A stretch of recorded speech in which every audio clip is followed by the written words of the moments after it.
మీ శ్రేయస్సు కోసం చేసే పూజలు హోమాలు యజ్ఞాలు ఇప్పుడు ఒక్క క్లిక్ దూరంలో వేదమందిర్.com. నమస్కారం అండి, సుమన్ టీవీకి స్వాగతం. నేను గీతాంజలి. ఇవాళ మనతో పాటు ప్రముఖ జ్యోతిష్యులు, ఆధ్యాత్మికవేత్త, బ్రహ్మశ్రీ అన్నవరపు తిరుపతిమూర్తి అవధాని గురువు గారు ఉన్నారు. భారతీయ శంకరపీఠం వ్యవస్థాపకులు వారు. అలాగే మనకున్నటువంటి ఎన్నో ధర్మ సందేహాలను నివృత్తి చేస్తూ ఉంటారు. ప్రతిరోజు వారి వచ్చేటువంటివి, ముఖ్యంగా ఈ అధిక జ్యేష్ఠంలో ఎన్నో తిథుల గురించి వారు చాలా వివరంగా మనకి తెలియజేశారు. పూజా విధానాలు కూడా మనం పాటించాము. రాబోతున్నటువంటి ద్వాదశి గురించి ఒక విలువైన సమాచారాన్ని వాళ్ళు అందించబోతున్నారు గురువు గారు. మరి అవి ఏంటి, ముఖ్యంగా కొన్ని రాసుల వారు ఆ రోజు నుంచి కాస్త జాగ్రత్తలు వహించాలని, అలాగే కొన్ని పరిహారాలు చేసుకోవాలని చెబుతూ ఉన్నారు. ఆ రాసుల వారు ఎవరు, ఆ పరిహారాలు ఏంటి తెలుసుకుందాం. గురుగారు నమస్కారం అండి. పరమేశ్వరార్పణం. గురుగారు, ద్వాదశి, రాబోతున్నటువంటి ద్వాదశి 12వ తారీఖు కదండి. ఆ రోజు అసలు విశేషం ఏంటి, ముఖ్యంగా రాసుల గురించి ఒక వివరణ చెప్తానన్నారు. ఆ విశేషాలు చెప్పండి. జన్మాభ్యాసాతు జన్మ ప్రభృతి అనేటువంటి విషయంలో జాడ్యం మౌఢ్యో అనేటువంటిది కుళ్ళుతో నిండిపోయిందమ్మా. మొత్తం ఎటు చూసినా. అంటే మీరు అడిగిన దానికి నేను ఇది ఎందుకు చెప్పానా అని మీకు అనిపించవచ్చు. ఏదైనా ఒక మంచి 10 మందికి తెలియచేద్దాము అనుకుంటే అందులో ఉండేటువంటి చెడు కోసం ఎదురు చూస్తూ ఉంటారు. అంటే చెప్పేటువంటి మంచి పక్కన పెట్టి ఏదో భయపెడుతున్నారు అనేటువంటి విషయంలో చెడుగానే చిత్రీకరించేటువంటి వ్యక్తుల మధ్యలో, పళ్ళ మధ్యలో నాలుకలాగా మనం ఉన్నాం. అందులోనూ కూడా ఇప్పుడు అధిక జ్యేష్ఠంలో ద్వాదశి అనేటువంటిది ఏదైతే వచ్చిందో 12వ తారీఖు దగ్ధయోగం అమ్మ. దగ్ధయోగం అంటే దగ్ధము అంటే మొత్తం భస్మం అవటం, ఆ యోగం.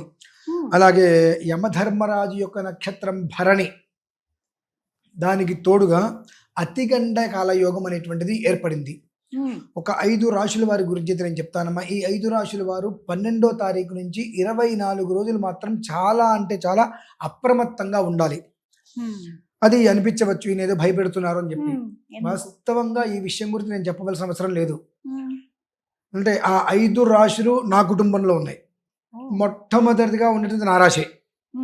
మధుర దగ్గర బృందావనం, అక్కడ ఉండాల్సిందమ్మా.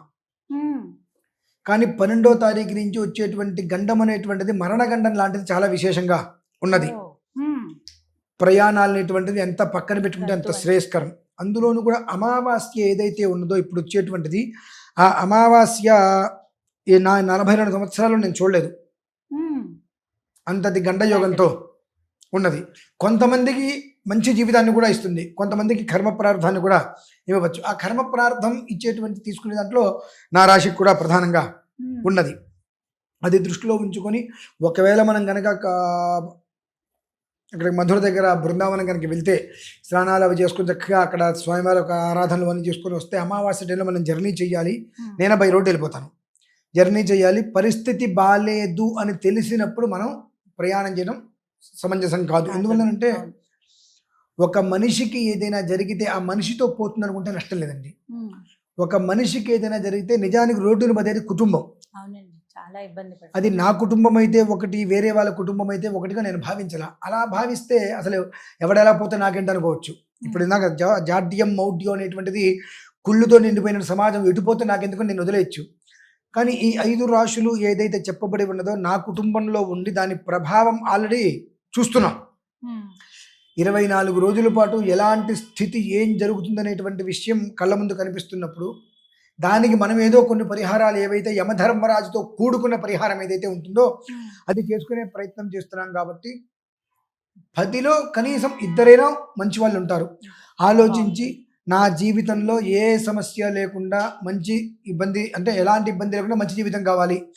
ఈ ఏదైతే కనుక దగ్ధయోగము అతిగండ కాలం అనేటువంటిది ఉందో, ఆ అతిగండ కాలం తప్పి నా కుటుంబం బాగుండాలనుకునేటువంటి వాళ్ళు 100లో కనీసం 10 మందినా ఉండగలుగుతారు. ఆ 10 మందిని దృష్టిలో ఉంచుకొని నేను చేస్తున్నానమ్మా.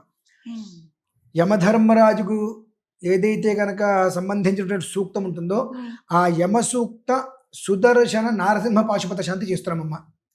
ఆ రోజు నాడు మన సాలగ్రామ వెంకటేశ్వర స్వామి దేవాలయంలోనే చక్కగా సుదర్శన యంత్రం వేసి స్వామివారిని స్థాపించి, సుదర్శనమూర్తిని స్థాపించి యమధర్మరాజు ఆవాహన చేసి, ఎందుకంటే ఆయన సమవర్తి అంటారమ్మా. తన మన భేదం లేదు. ఆ సమయం వస్తే తీసుకుపోతాడు. కాబట్టి ఆయన్ని ఆరాధన చేసి కూర్చుండబెట్టి నారసింహస్వామి వారు ఈయన ఎందుకు మనం ఆరాధించాలి అంటే ఇప్పుడు ఒక శ్లోకం చెప్తాను, అందులో ఉన్నటువంటి ఇబ్బందులు ఇంచుమించు వెళ్ళిపడుతున్నారమ్మా. ఇప్పుడు నవగ్రహాపగండ మృత్యు వాస్తు రోగ వృశ్చికా విభాడభాగ్నికాన నాగ్ని శత్రుమండల ప్రవాహ క్షుత్పిపాస దుర్క తస్కర ప్రయోగమిష్ ప్రమాద సంకటాస దానసింహ రక్షమాం ప్రభో. 8 రకాల సంకటాలమ్మా అనుభవించబోతున్నారు. అటువంటి వాటిల నుంచి కాపాడేటువంటి వాడు నరసింహస్వామి వారు.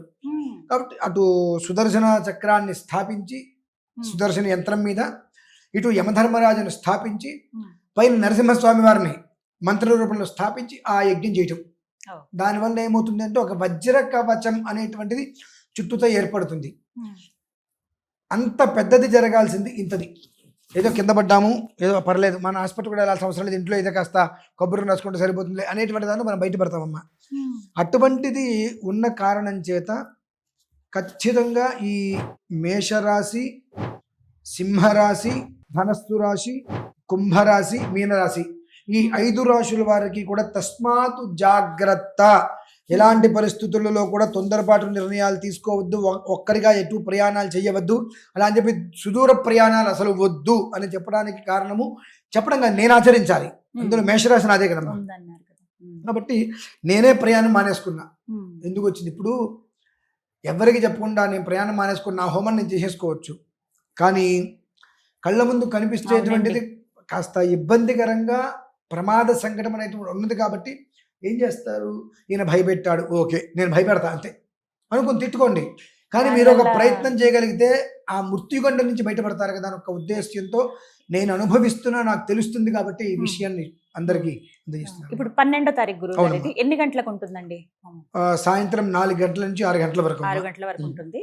మనకి వెంకన్నగుట్ట సాలగ్రామ వెంకటేశ్వర స్వామి ఆలయం. మొన్న మనకు భూవరాహ యజ్ఞం జరిగినటువంటి ప్రదేశమేనండి, అదే దేవాలయంలో. అయితే ఇందులోకి వచ్చేటువంటి వారు మగవారు అయితే మాత్రం అక్కడికి వచ్చిన పంచాకండువా తెచ్చుకోవాలి, స్త్రీలైతే ఖచ్చితంగా చీర కట్టుకోవాలి, ఒకటి జుట్టు ముడి వేసుకోవటం లేదంటే జడ వేసుకోవడం, అలా కాకుండా విరబోసుకొని వస్తే మాత్రం తిప్పి పంపించడం జరుగుతుంది. ఎందువల్లంటే ఇదేమో సరదాగా ఆడుతూ పాడుతూ చేసుకునేటువంటిది కాదు, మన దగ్గర డబ్బు ఏదో ఉండి చేసుకునేటువంటిది కాదు, ఒక రకమైనటువంటి గండం. అందులోంచి మనం బయట పడడానికి సంకల్పం చేసుకునేటువంటిది. ఉదయం పూట వీళ్ళు ఏదైనా అల్పాహారం భోజనం చేయకుండా అల్పాహారం చేసుకొని 3:30 కల్లా అక్కడ ఉండాలమ్మా. అది ఎంత ఎండైనా సరే వర్షమైనా సరే 3:30 ఉంటే 4 గంటలకి ఆ సంకల్పం ప్రారంభం. ఆ సంకల్పం అందరి చేత నేను చెప్పించాలి అని అంటే ఆ సమయానికి ఉండాలి. అందులోనూ కూడా అతిగండంగా నడిచేటువంటి రాశి ఏదైతే ఉంటుందో వారందరూ నా దగ్గరకు వస్తే కనుక వారిని హోమగుండం దగ్గర నేను ప్రత్యేకంగా కూర్చోబెట్టి వారికి కొన్ని ద్రవ్యాలు ఇచ్చి వారి స్వహస్తాలతో చేయించాలండి. కొన్ని నేను యాక్చువల్గా ఒప్పుకోను, కానీ కొన్ని ఉన్నప్పుడు జరగబోయేటప్పుడు వారి చేతులుగా యజ్ఞేశ్వరుడికి ఆహుతం వేసినట్లయితే ఆ దోషం నుంచి వాళ్ళు బయటపడతారు కదండి. ఒక్కసారి రాశులు చెప్తారా మళ్ళీ? తప్పకుండా. మేషరాశి, సింహరాశి, ధనస్సు రాశి, కుంభరాశి, మీనరాశి ఈ 5 రాశులు మాత్రం తస్మాత్ జాగ్రత్త. ఒకవేళ ఆ రాశి పిల్లలు మా వాళ్ళు ఎక్కడైనా చదువుకుంటున్నారండి బయట లేరు అని అన్నప్పుడు తల్లిదండ్రులు రావచ్చు.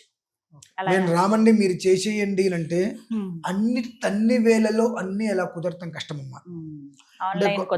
ఆన్లైన్ అన్ని వేళలో కుదరదు. ఎలా కుదురుతుందంటే అంత దూరం ఏం వెళ్తానులే, మేము మా పేరు మీద మీరు చేసేయండి అంటే ఫలితం అనేటువంటిది మీరు ఊహించేంత ఫలితం రాదు. అది చేయటం వలన కొన్ని పరిస్థితుల్లో మమ్మల్ని కూడా తర్వాత మీరు ఏదైనా అనుకోవడానికి అవకాశం ఉంటుంది.